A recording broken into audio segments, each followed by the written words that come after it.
En 2008, nous avions suivi 4 détenus en Géorgie. Sortez-le! Alors, comment ça va? En 2011, nous sommes revenus les voir. Nous avons constaté que pour Chris Timrek, Sean Rockefeller, Elliot Kroll et Stephen Crane, ces 3 années ont été longues.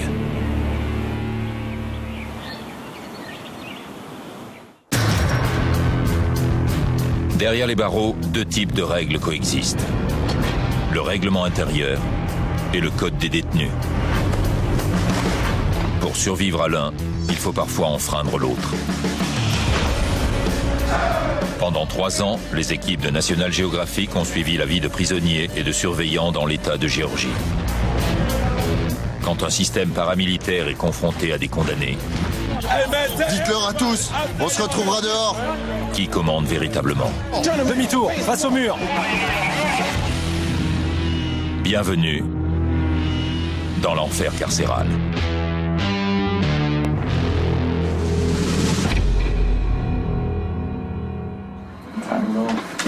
Alors, vous avez déjà participé à cette émission et ça a changé des choses.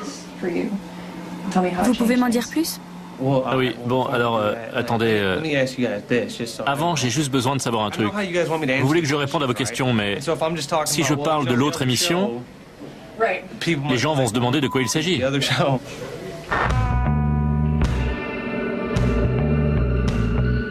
Il y a 3 ans, nous avions raconté l'histoire de Chris Timrek.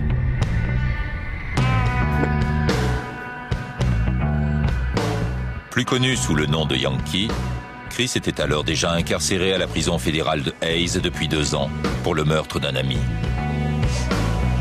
Il portait plus de 20 traces de coups, dont 12 à l'arme blanche. 6 devant, 6 derrière. J'étais pas conscient de ce que j'avais fait. J'ai été condamné pour meurtre avec préméditation. J'ai eu réclusion à perpétuité. Yankee prétendait que son geste était un coup de folie, provoqué par un syndrome de stress post-traumatique. Il refusait l'idée de passer le reste de son existence derrière les barreaux. Je vois des types qui sont là depuis 20, 30, 40 ans. Ils ont passé toute leur vie en prison. Ils ne valent rien. Je ne veux pas être comme eux. En même temps qu'il se battait pour sa liberté, Yankee se construisait une vie en prison et cultivait un tout nouveau talent. Ça ne fait que 7 ou 8 mois que je fais des tatouages. Donc je pense qu'on peut dire que j'apprends assez vite, oui. À toutes celles qui me regardent à la télé, moi c'est Yankee. Allez-y, tentez votre chance, j'assure grave.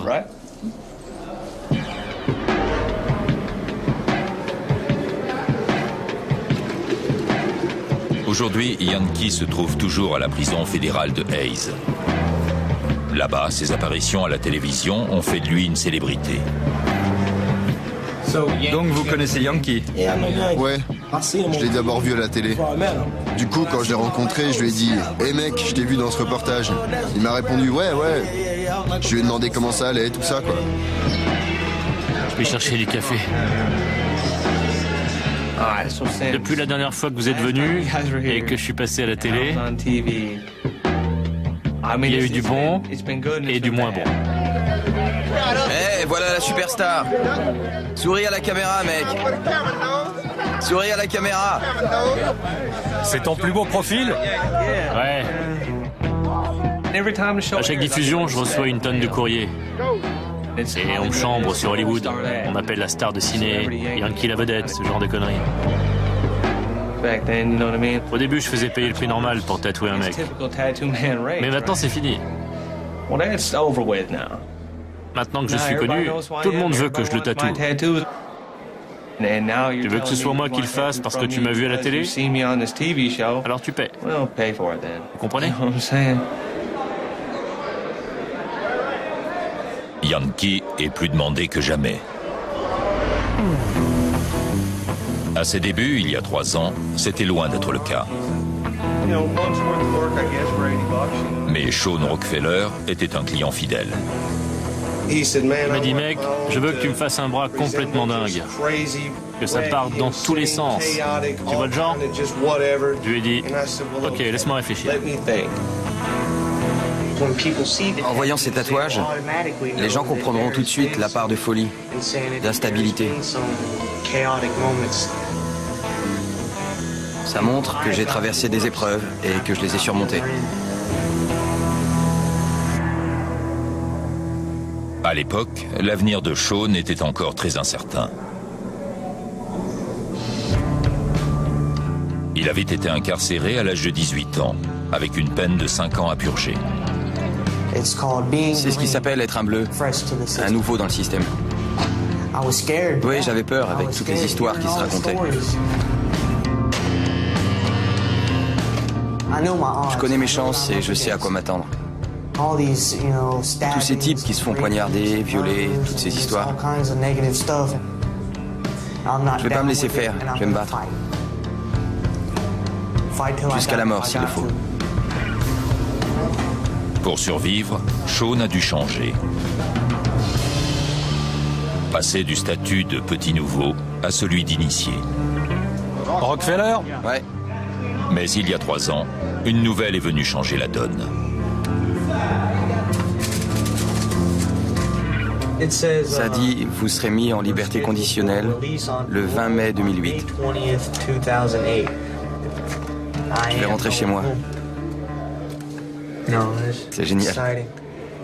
Maintenant que j'ai une preuve matérielle, un papier, ça devient réel. C'est parti.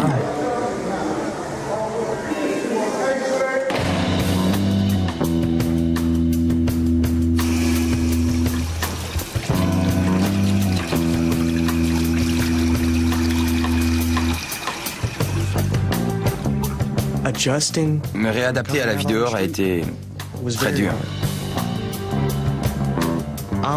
J'en étais presque à jouer les vainqueurs, vous voyez, du genre... ouais, je suis un dur.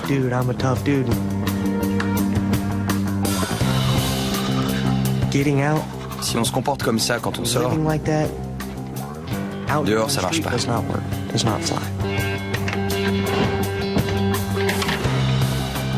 Aujourd'hui, Shawn a 24 ans. Et sa vie est à des années-lumière de celle qu'il menait à Hays. Tes gaufres sont bientôt prêtes. Cela fait bientôt 3 ans qu'il habite chez sa grand-mère, dans la banlieue d'Atlanta. Tiens, prends ça. J'étais son petit-fils chéri, un petit garçon modèle. Maintenant, je suis tatoué de partout.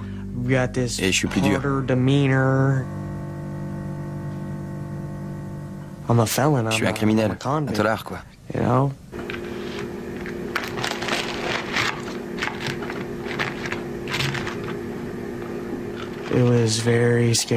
C'était très angoissant de retourner dehors en sachant à quel point j'avais changé.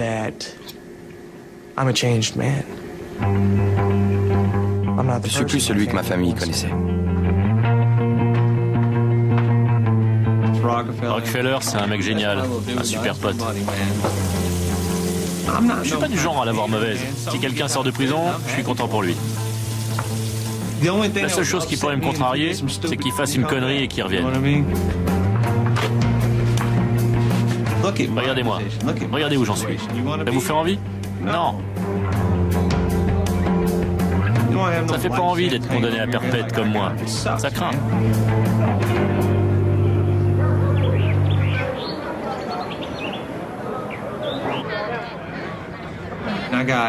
Moi aussi, j'ai des objectifs, des rêves. J'aimerais bien vivre du tatouage un jour, avoir mon propre salon.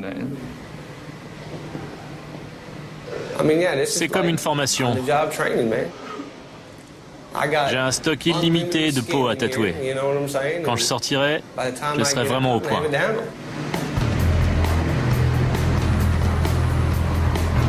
Mais pour un condamné à perpétuité, la perspective de pouvoir sortir un jour est bien lointaine. Pour l'instant, Yankee doit faire face à un problème bien plus concret.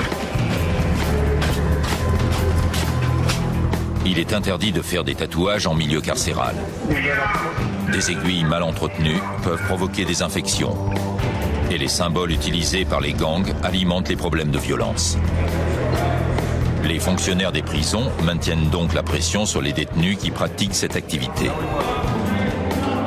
Tous les gardiens me connaissent ici. Quand les élèves viennent en formation, ils m'ont déjà vu à la télé. Ils savent qui je suis. Ils savent ce que je fais. Bonjour, messieurs. Bonjour, monsieur. Le directeur, la première fois que je l'ai vu, il a traversé tout le dortoir et il est allé directement à la dernière cellule, la mienne. Il s'est arrêté, il m'a regardé et il m'a dit « Vous ne ferez pas de tatouage dans ma prison ». Je lui ai dit « Compris, monsieur ». Pour l'instant, Yankee ne tient pas compte de cet avertissement. Mais il est dans le collimateur de l'administration. Et maintenant, son statut de célébrité va peut-être le rattraper.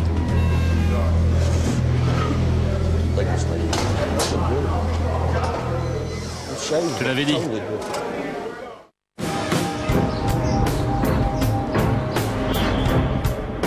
Gang, violence, drogue. Quand la vie carcérale devient la routine, on peut vite atteindre un point de non-retour. Mais un détenu est déterminé à briser ce cercle vicieux. Écoute Israël. Écoute Israël. L'Éternel notre Dieu. L'Éternel notre Dieu. Tu aimeras l'Éternel. Tu aimeras l'Éternel. De tout ton cœur. De tout ton cœur. De toute ton âme. De toute ton âme. De toute ta force. De toute ta force. Et ces commandements, tu les inculqueras à tes enfants. Amen. Amen. Amen.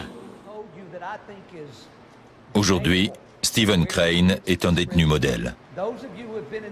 Mais il y a 3 ans, il n'était pas du tout engagé sur la même voie. 134 H3, prison de Hayes. Bien sûr. Des rumeurs. On était nerveux, sur le qui-vive. On ne savait pas très bien ce qui nous attendait. Comment ça serait? Allez à la porte un par un.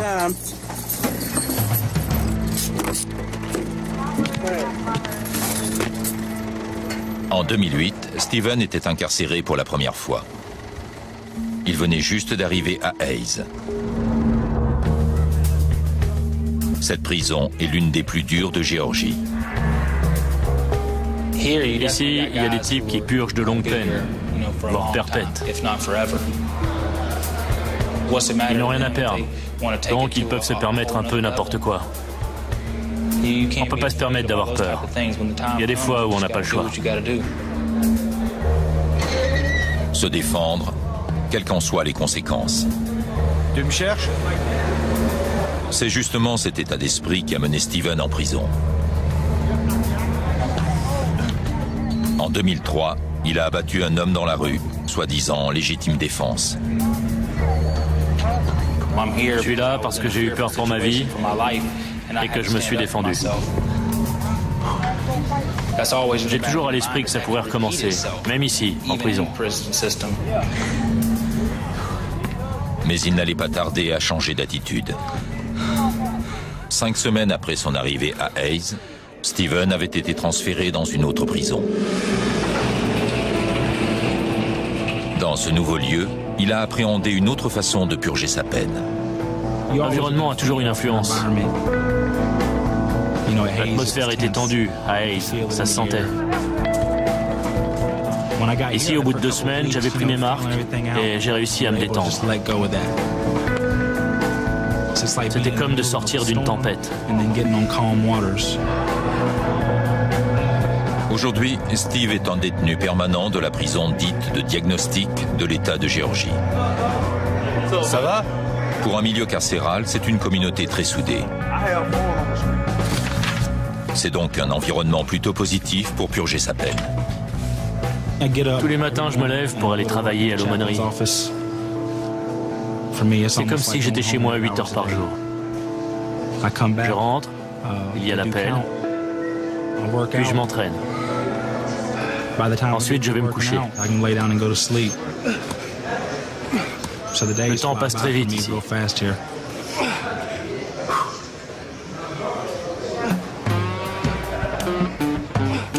Tandis que Steven donne une nouvelle direction à sa vie, à plus de 300 km de là, un autre détenu suit la même démarche. Dans le cas d'Elliot Krol, le changement est encore plus profond. Je me suis rangé, comme on dit. Je continue à avoir une bonne hygiène. C'est juste que je ne m'apprête pas comme je le faisais avant, parce que ça ne fait plus partie de mon mode de vie. En prison, chacun s'adapte et improvise pour gagner un peu de confort.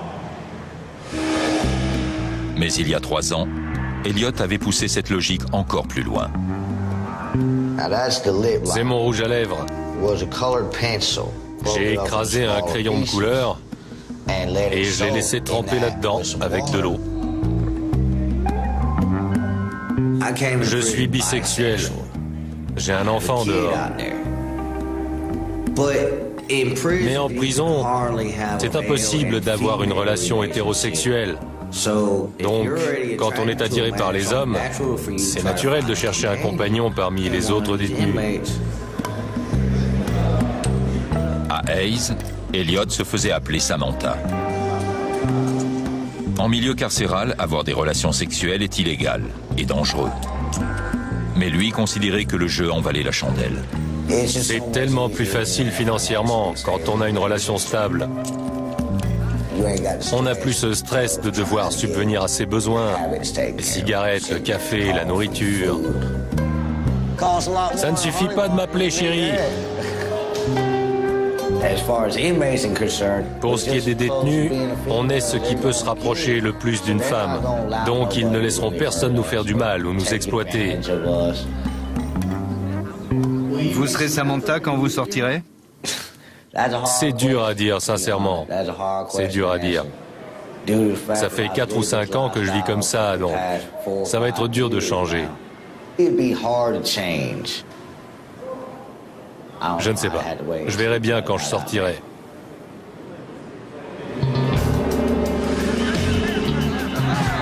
Aujourd'hui, il semble qu'Elliot ait décidé de changer. Il y a 2 mois, il a été transféré à la prison fédérale Smith. Il a demandé à être placé en isolement. Il a donc dit au revoir à Samantha. Ça ne veut pas dire que je ne suis plus homosexuel, juste que je ne partage plus le quotidien des autres détenus. J'ai simplement décidé de purger le reste de ma peine à part, de m'extraire des autres problèmes de la vie ici.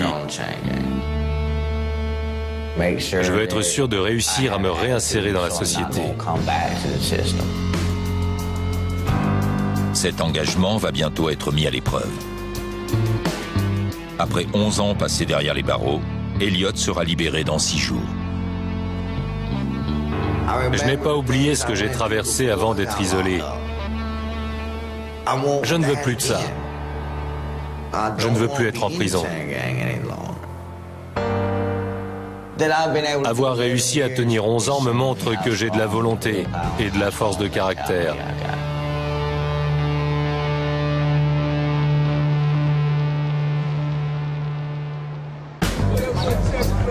Après des années de réclusion, rentrer chez soi est un rêve qui n'est pas si facile à réaliser.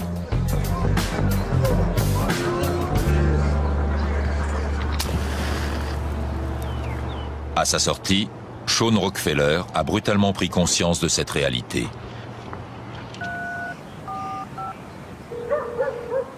Salut. Ça va? Je me lève. Il fait moche, mais ça me va. Prêt à bosser. Difficile de trouver du travail pour un ancien détenu. Et Sean n'a jamais terminé le lycée. Pour joindre les 2 bouts, il doit donc être inventif. Allez, au boulot. Il s'est improvisé ferrailleur. Il récupère et revend de vieux métaux. Il y en a un peu partout ici. Chaque métal vaut un prix différent dans les casses.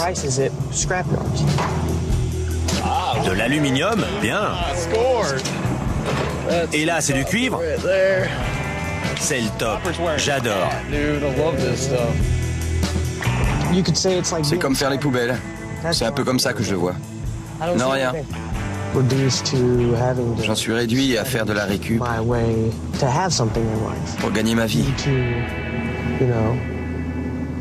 À cause de cette merde qui m'est tombée dessus.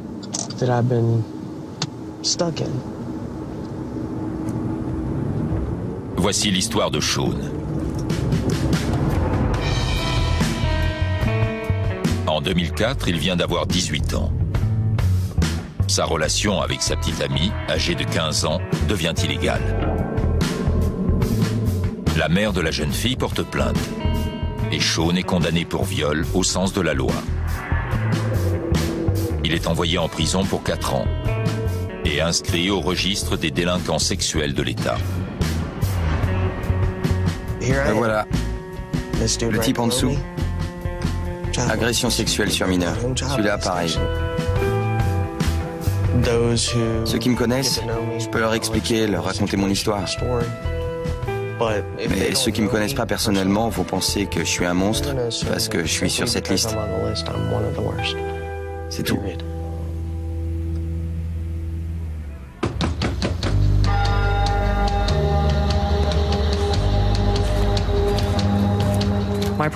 Mon agent de probation peut arriver n'importe quand.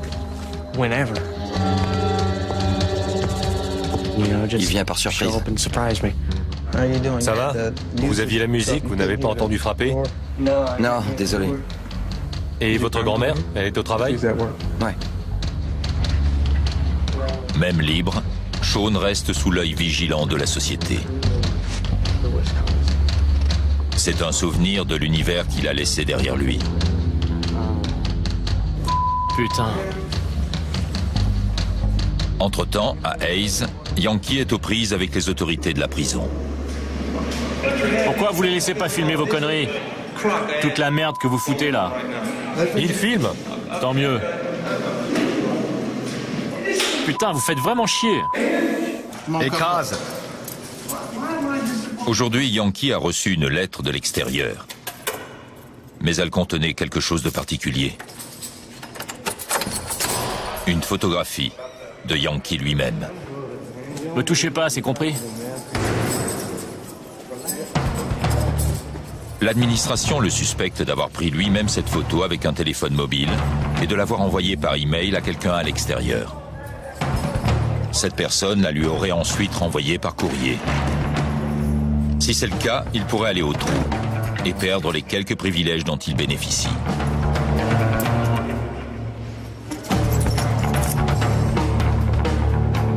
Yankee va rester en isolement le temps de l'enquête. Pour l'instant, il est dans l'impasse.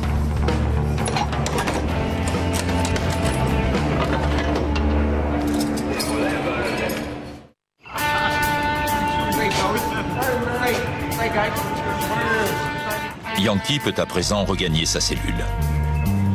Il y a à peine 4 heures, il avait été isolé pour avoir reçu une photo suspecte.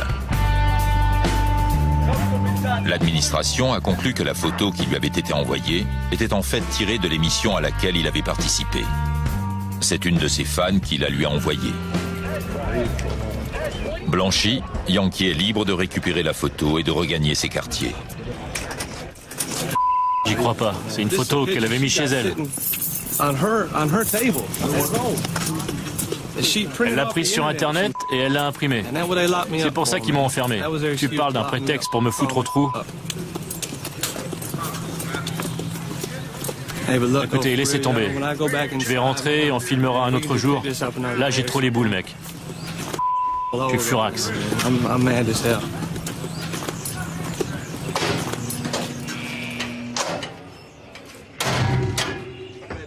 Je nique la prison. Tout ce dont je veux me souvenir, c'est qu'il faut que je me tienne à carreau pour être sûr de jamais revenir. Il faut pas que j'oublie la merde que c'est et que je veux surtout pas me retrouver à nouveau ici, c'est tout. Tout le reste, je vais l'oublier, mec. Allez, tout le monde dans sa cellule. C'est l'heure de l'appel. Mais Yankee, condamné à perpétuité, n'est pas sûr de sortir un jour. procédures judiciaires qu'il a entamées ont été déboutées. Yankee garde espoir. Mais c'est dans la vie après la libération que réside le véritable défi. La première fois que je suis sorti, j'avais l'impression qu'on ne regardait que moi. Que tout le monde savait que j'étais un délinquant sexuel, que j'avais fait de la prison. Que je dégoûtais tout le monde. C'est ce que je ressentais. Je pouvais pas vivre chez ma mère à cause de ma petite sœur, ni chez mon père parce qu'il vit à côté d'un parc.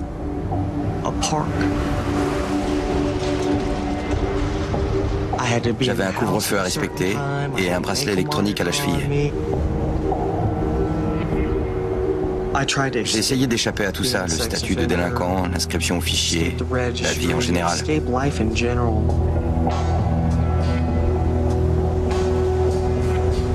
me défonçais pour pas avoir à affronter mes problèmes. C'était un cercle vicieux.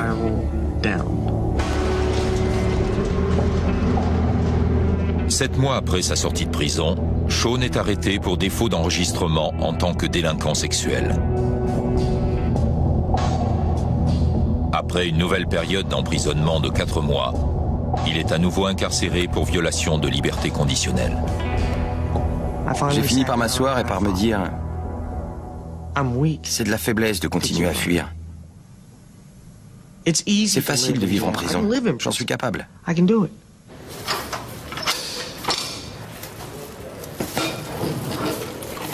C'était tout ce que je voulais pas être. J'étais en train de devenir comme tous ces types que j'avais rencontrés là-bas.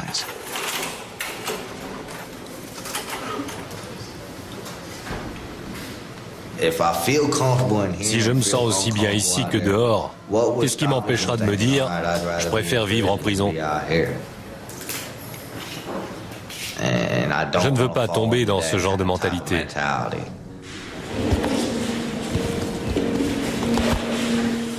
Dans très peu de temps, Elliot pourra en juger par lui-même. En effet, il ne lui reste plus que 2 jours à purger avant d'être libre et de devoir affronter les tentations qui l'ont mené ici. J'étais accro au crack. Un jour, un ami m'a proposé de me payer pour que je brûle sa maison parce qu'il ne pouvait plus payer ses dettes. Quand il m'a dit la somme, je me suis dit « Waouh ! Avec ça, je vais pouvoir m'acheter une tonne de crack et me défoncer tout le week-end. » J'en étais arrivé là. J'aurais pu mourir d'overdose. J'aurais pu me faire agresser et tuer.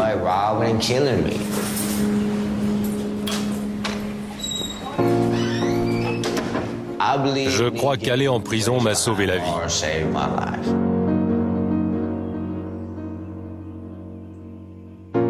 Ma plus grande peur, c'est de retomber dans la drogue en sortant. D'avoir passé 11 ans ici sans me shooter et de recommencer une fois dehors, ça voudrait dire que tous mes efforts n'auraient servi à rien.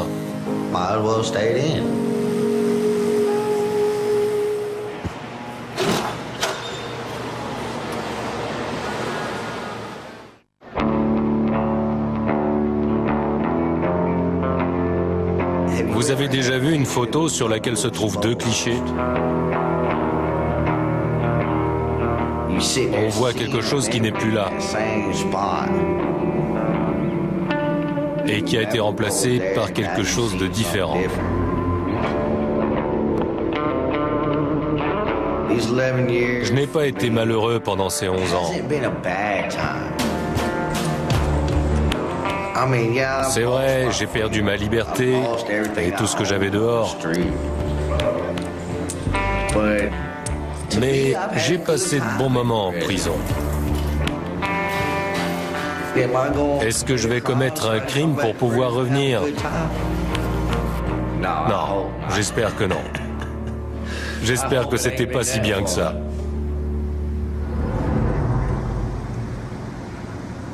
À la prison fédérale Smith, dans le sud de la Géorgie, c'est le grand jour pour Elliot Kroll.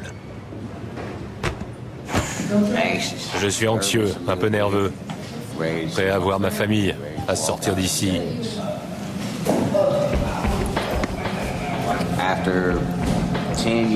Après 10 ans, 364 jours et 23 heures, je vais maintenant rentrer chez moi.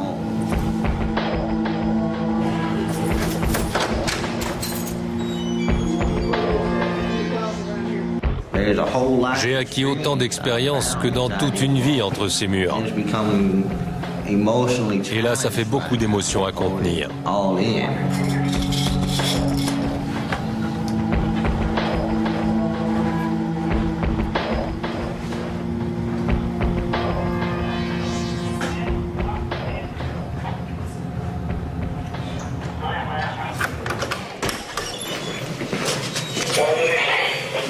Papier.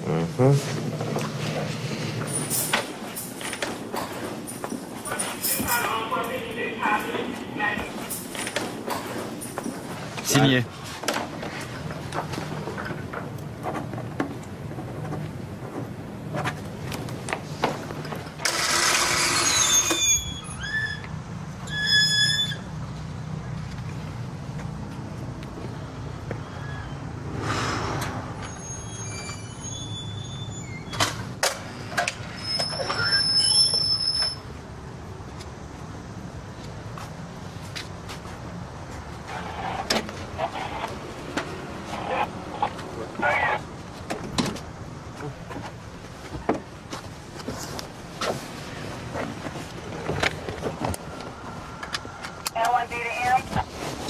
Elliot va être conduit chez ses grands-parents, à une 50aine de kilomètres de la prison. C'est là qu'il vivra désormais. C'est un premier pas sur une route semée d'embûches. La route de la liberté.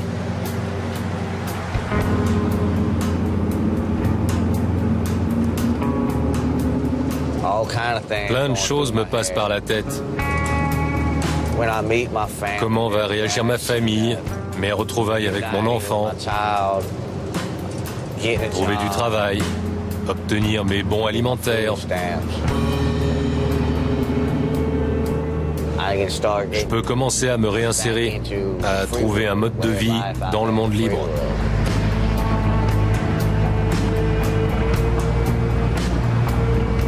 Après avoir passé autant d'années en prison, c'est dur de redevenir un citoyen normal. Parce qu'on n'en est plus un. On est un criminel, une brebis galeuse. On ne sera jamais des mecs comme les autres. On ne fait que sortir de derrière les barreaux.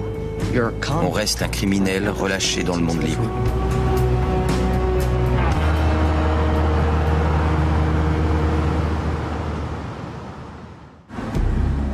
Regardez ça, une Mustang. Elle est belle. Je suis resté tellement longtemps entre quatre murs que tout a l'air différent. L'essence valait dans les 25 cents le litre quand je suis rentré. Et maintenant, elle est à plus de 50 cents. Les gens n'utilisent plus de téléphone fixe. C'est dingue.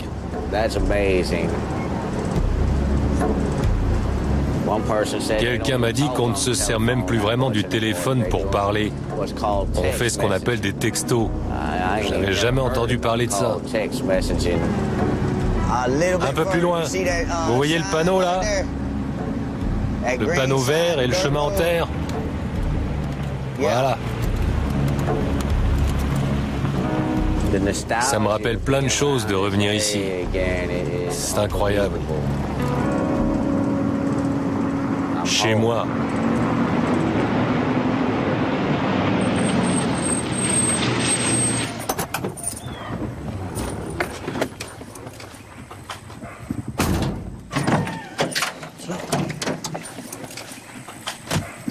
Soyez prudents.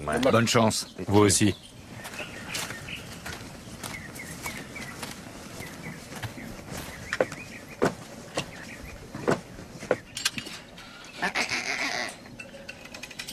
Non, non, non.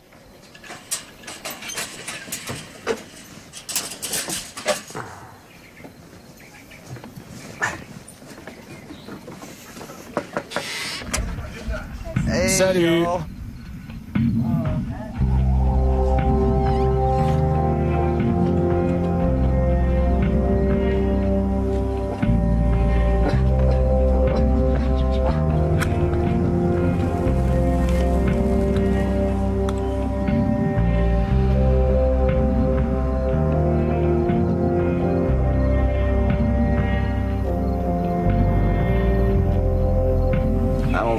Ne voir aucun grillage, aucun barbelé. C'est hallucinant. Je suis libre.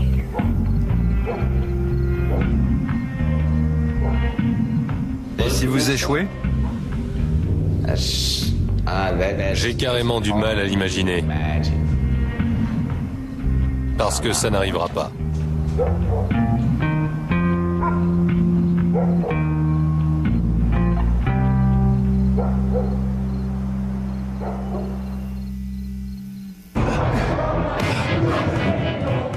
Qu'il passe un an ou le reste de sa vie en prison, un détenu est toujours transformé par son incarcération. Certains décident de rester des délinquants et sont endurcis par le système carcéral. Mais pour d'autres, la prison est une chance. L'occasion de se former à un métier, de soigner une dépendance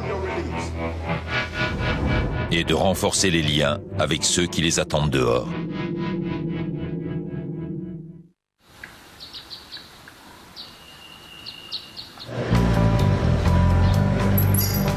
À la prison de Jackson, c'est le jour des visites. Pendant ces quelques heures, c'est comme si Stephen Crane était à nouveau chez lui. Mon grand. Ça va? Bien. Ma famille est présente depuis le début. Depuis les tout premiers jours, ils ont toujours été à mes côtés. Ils ont toujours tout fait pour moi. Ça fait partie des choses que je trouvais normales avant. Mais de voir que certains n'avaient pas cette chance m'a fait changer ma façon de voir les choses. Je suis devenu beaucoup plus reconnaissant. Stephen Crane fait en effet partie des chanceux. Ses parents le soutiennent. Et il aura un travail et un logement lorsqu'il sortira. Je t'aime. Moi aussi, je t'aime. Moi aussi. À la prochaine. Pour lui, la sortie n'est plus une perspective lointaine.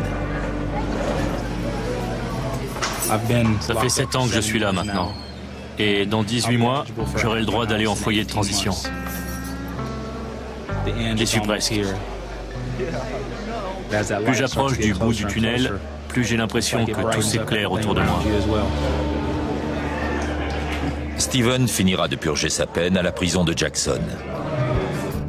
Il s'emploie à tirer les leçons de son incarcération pour les appliquer lorsqu'il sera libre. Je suis beaucoup mieux dans ma peau. Je suis plus conscient des choses précieuses de la vie. Je pense que tout ce que j'ai traversé me permettra de vivre beaucoup plus pleinement.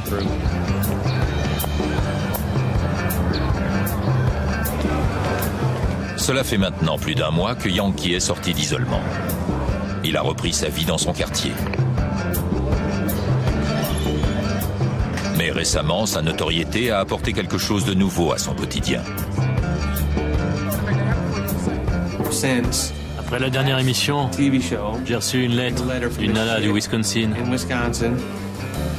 J'ai trouvé ça cool, donc je lui ai répondu. On a commencé à s'écrire et puis à s'apprécier. Maintenant, ça fait 1 an et je crois qu'on peut dire qu'on est fiancés.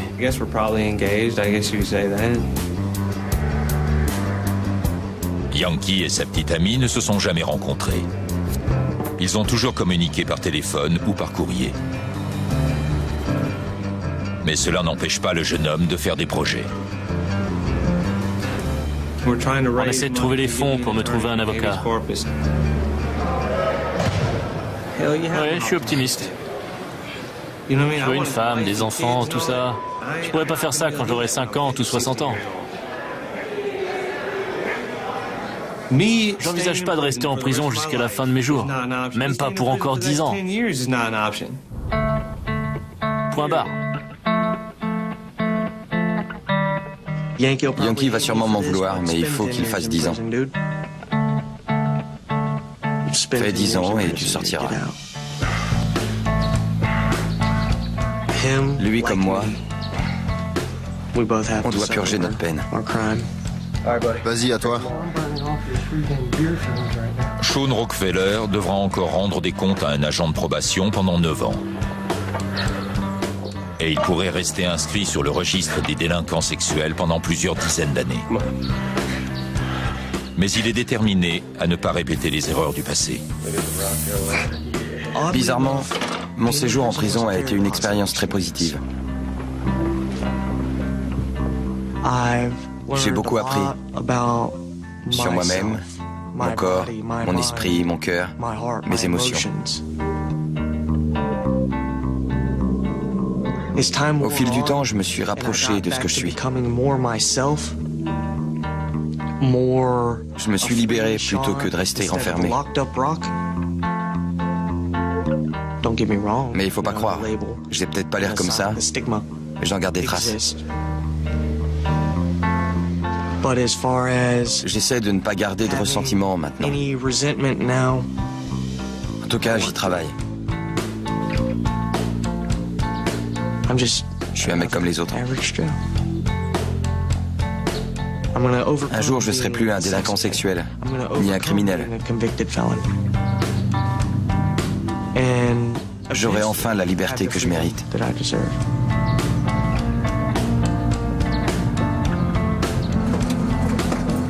La prison, plus jamais.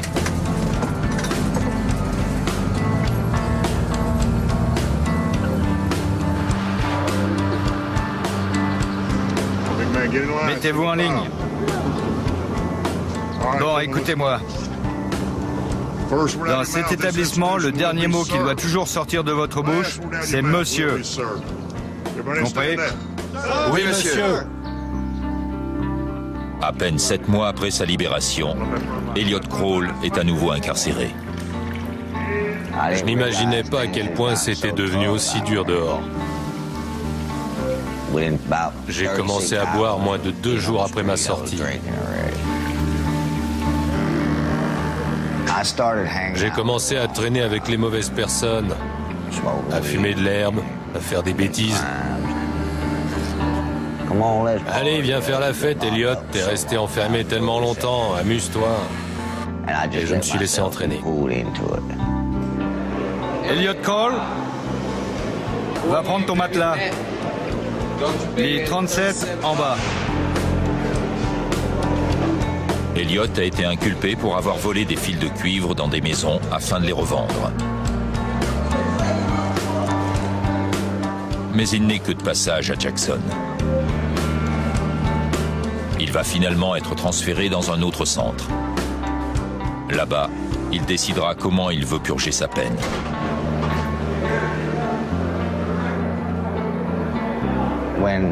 Quand je jouais le rôle de Samantha, c'était pour survivre. J'étais dans des prisons dangereuses. Je me suis mis sous l'aile de quelqu'un dont je savais qu'il me protégerait. Allez en prison et on verra comment vous vous en sortez. Vous seriez surpris de ce que vous feriez pour survivre.